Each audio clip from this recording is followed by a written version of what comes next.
Saudi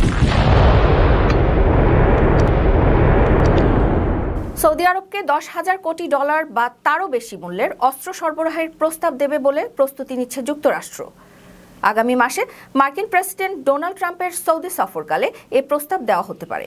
সংশ্লিষ্ট অন্তত 6টি সূত্র এই তথ্য নিশ্চিত করেছে বলে পাকিস্তানের সংবাদ মাধ্যম ডনের খবরে বলা হয়েছে।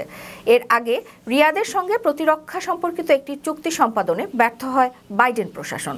সেই চুক্তিটি বাস্তবায়নেই বিরাট অঙ্কের এই অস্ত্র সরবরাহের প্রস্তাব দেওয়া হতে পারে বলে সূত্রগুলো জানিয়েছে।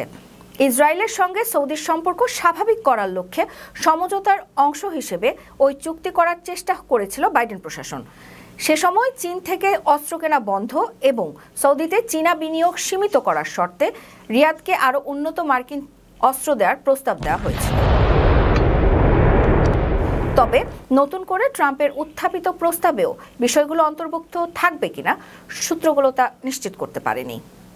তারা জানিয়েছে এই বিষয়ে হোয়াইট হাউস ও সৌদি সরকারের পক্ষ থেকে তাৎক্ষণিকভাবে কোনো প্রতিক্রিয়া জানানো হয়নি। যুক্তরাষ্ট্রের এক প্রতিরক্ষা কর্মকর্তা বলেছেন, প্রেসিডেন্ট ট্রাম্পের নেতৃত্বে সৌদির সঙ্গে অন্য যে কোনো সময়ের তুলনায় বর্তমানে যুক্তরাষ্ট্রের প্রতিরক্ষা সম্পর্ক সবচেয়ে শক্তিশালী অবস্থানে রয়েছে।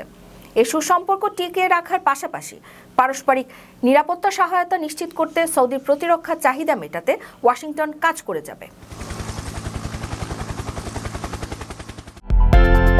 বিদেশ থেকে প্রিয়জনকে উপহার পাঠান প্রবাসী শপের মাধ্যমে। যোগাযোগ করুন স্ক্রিনে দেওয়া নম্বরে।